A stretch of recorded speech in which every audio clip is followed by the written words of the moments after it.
പിതാവിൻ്റെയും പുത്രൻ്റെയും പരിശുദ്ധാത്മാവിൻ്റെയും നാമത്തിൽ ആമീൻ.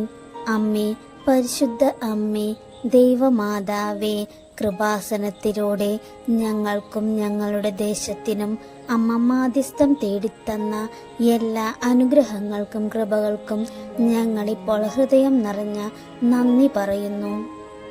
അമ്മേ, പരിശുദ്ധ അമ്മേ, ദൈവമാതാവേ, 2004 ഡിസംബർ 7-ാം തീയതി ഉച്ച കഴിഞ്ഞ് 2:30 കൃപാസനത്തിൽ സംഭവിച്ച അമ്മയുടെ പ്രത്യക്ഷപ്പെടലിനെ കുറിച്ച് തിരുസഭയ്ക്ക് സമർപ്പിച്ചിരിക്കുന്ന പഠനരേഖകളുടെ മേൽ വസ്തുനിഷ്ഠവും ദൈവശാസ്ത്രവിധി പ്രകാരമുള്ളതുമായ അന്വേഷണ പഠനങ്ങൾ നടത്തി ആ പ്രത്യക്ഷപ്പെടലിലൂടെ പ്രകടമായ ദൈവമാതാവിൻ്റെ പ്രത്യേക കരുതലും സംരക്ഷണവും വെളിപ്പെടുത്തുന്ന പീഡിതരുടെ ആശ്വാസവും പ്രവാചകന്മാരുടെ രാജ്ഞിയും വാഗ്ദാനത്തിൻ്റെ പേടകവും പ്രപഞ്ച പ്രകൃതിയുടെ മാതാവുമായ പരിശുദ്ധ അമ്മയുടെ ഭക്തി തിരുസഭയിൽ കൂടുതൽ പ്രചരിച്ച് ജീവിതത്തിൻ്റെ ദുരന്താവസ്ഥകളിൽ അകപ്പെട്ടു കഴിയുന്ന അനേകായിരം മക്കൾക്ക് ദൈവത്തിൻ്റെ സാന്നിധ്യവും സന്ധിപ്പും കൂടുതൽ അനുഭവിക്കുക വഴി ആത്മീയ വിശുദ്ധിയും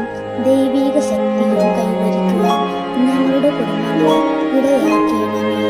അമ്മേ, പരിശുദ്ധ അമ്മേ, ഭൂസ്വർലോകങ്ങളുടെ രാജ്ഞിയായ അമ്മയ്ക്ക് ഭൗമ സംരക്ഷണത്തിനായി പ്രപഞ്ച പ്രകൃതിയെ തന്നെ തിരുസഭയ്ക്ക് പ്രതിഷ്ഠിക്കുവാൻ ഈ പ്രത്യക്ഷീകരണം വഴി ഇടയാക്കണമേ.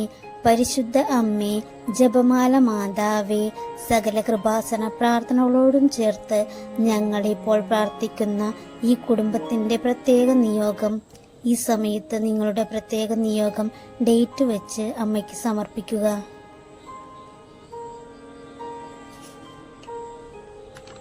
പരിശുദ്ധ മാതാവേ, ഞങ്ങളുടെ അപേക്ഷ അമ്മയുടെ പ്രത്യക്ഷീകരണത്തിൻ്റെ അനുഗ്രഹവേളയിൽ ഞങ്ങൾക്ക് സാധിച്ചു തരുവാൻ കനിയണമേ. ആമേൻ. സർവശക്തനായ പിതാവും ആകാശത്തിന്റെയും ഭൂമിയുടെയും സൃഷ്ടാവുമായ ദൈവത്തിൽ ഞാൻ വിശ്വസിക്കുന്നു. അവിടുത്തെ ഏകപുത്രനും ഞങ്ങളുടെ കർത്താവുമായ ഈശോ മിശിഹായിലും ഞാൻ വിശ്വസിക്കുന്നു. ഈ പുത്രൻ പരിശുദ്ധാത്മാവിനാൽ ഗർഭസ്ഥനായി കന്യകാമറിയത്തിൽ നിന്ന് പിറന്ന് പന്തിയോസ് പിലാത്തോസിന്റെ കാലത്ത് പീഡകൾ സഹിച്ച് കുരിശിൽ തറയ്ക്കപ്പെട്ട് മരിച്ചടക്കപ്പെട്ടു. പാതാളത്തിലിറങ്ങി മരിച്ചവരുടെ ഇടയിൽ നിന്നും 3-ാം നാൾ ഉയർത്ത് സ്വർഗത്തിലേക്ക് എഴുന്നള്ളി സർവശക്തിയുള്ള പിതാവായ ദൈവത്തിന്റെ വലതുഭാഗത്തിരിക്കുന്നു. അവിടെ നിന്നും ജീവിക്കുന്നവരെയും മരിച്ചവരെയും വിധിക്കാൻ വരുമെന്നും ഞാൻ വിശ്വസിക്കുന്നു. പരിശുദ്ധാത്മാവിലും ഞാൻ വിശ്വസിക്കുന്നു. വിശുദ്ധ കത്തോലിക്ക സഭയിലും പുണ്യവാന്മാരുടെ ഐക്യത്തിലും പാപങ്ങളുടെ മോചനത്തിലും ശരീരത്തിന്റെ ഉയർപ്പിലും നിത്യമായ ജീവിതത്തിലും ഞാൻ വിശ്വസിക്കുന്നു. ആമേൻ. സ്വർഗസ്ഥനായ ഞങ്ങളുടെ പിതാവേ, അങ്ങയുടെ നാമം പൂജിതമാകണമേ.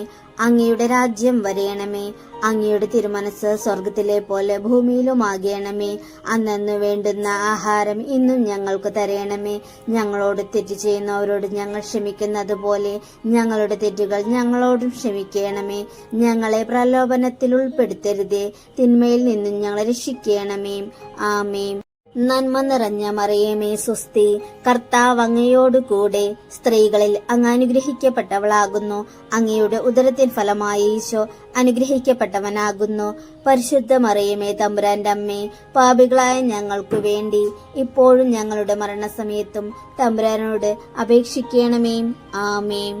പിതാവിനും പുത്രനും പരിശുദ്ധാത്മാവിലും സ്തുതി, ആദിയിലെ പോലെ ഇപ്പോഴും എപ്പോഴും എന്നേക്കും. ആമേൻ. പ്രിയമുള്ളവരെ, നിങ്ങളുടെ പ്രാർത്ഥനാ നിയോഗങ്ങൾ ഈ വീഡിയോയുടെ കമന്റ് ബോക്സിലൂടെ ഞങ്ങളെ അറിയിക്കുക. ഞങ്ങൾ നിങ്ങൾക്കായി പ്രാർത്ഥിക്കുന്നതായിരിക്കും. ഈ വീഡിയോ ലൈക്ക് ചെയ്യാനും ചാനൽ സബ്സ്ക്രൈബ് ചെയ്യാനും മറക്കരുതേ. ദൈവാനുഗ്രഹം എന്നും നിങ്ങളോടൊപ്പം ഉണ്ടാകട്ടെ.